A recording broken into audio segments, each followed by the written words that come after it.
I'm now going to show you how to take an oral fluid chain of custody test and send it off to the laboratory. So if we look at the components of the kit that you'll be sent, you should have a chain of custody form, a transit bag, 2 transport pots. You should also have 2 collection devices, and as we go through the video I'll show you how to use those. So first of all, we're going to take our chain of custody form and we're going to transfer some of the information from our initial donor consent form, the one we filled out when we've done the instant test. We're going to transfer some of that information over. So if we look at the form, we've got customer telephone number, customer postcode, customer name, site and location. So that would be your company name and where you're located.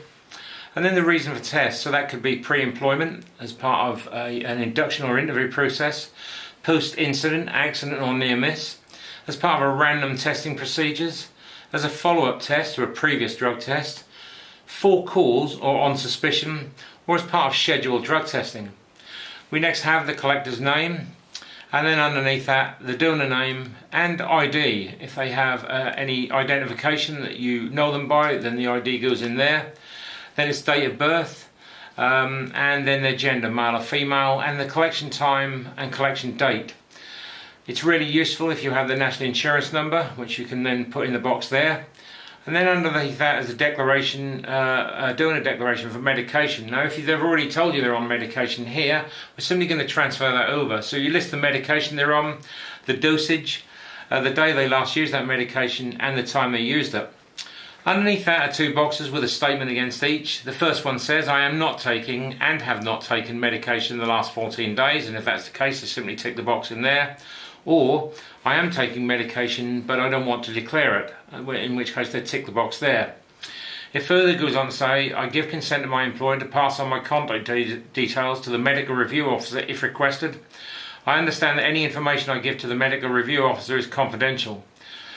As for oral fluid testing, which is what we're doing here, I understand that in the last 10 minutes before the test, if I have chewed, swallowed or tasted anything, this could affect the sample I am consenting to give. I also understand that smoking in the last 10 minutes could affect the sample. The donor then signs the statement there. Then it's test required, so if on here you get a non-negative result for THC and cocaine, then that's what you put in there. And then there's 2 further statements. One is a donor consent to do the test, and he would normally sign this after we've labelled and packaged the kit, but it says I certify the sample accompanying this form is my own and has been provided to the collector. The sample was labelled and sealed with tamper-proof evidence seals, which I signed. I consent the information about me on this form is correct, and this sample is to be sent to the laboratory to be drug tested. I consent to the result being made aware only to the designated members of the organisation who requested the test. The donor then signs there and dates there. And then the collecting officer has to sign a declaration which says, I certify the sample identified in this form is a sample provided to me by the donor who has consented to this test. The sample was collected, labelled, sealed and packaged in the donor's presence as required by the instructions provided. And then the collecting officer would sign it and date it there. What we have to do now is we have to get the donor to sign both of the 2 tamper-proof evidence seals at the bottom. One would be marked A and one B, so they put a signature in there and a date there, and also the same with the other one. It's really important that you get the donor to do this. If you were to sign and date it, the donor could come back at a later stage and say that you've tampered with the samples and you've changed the seals. But at least if their signature and date is on the 2 vials, then they can't come back and say that. So you should get them to sign and date the forms.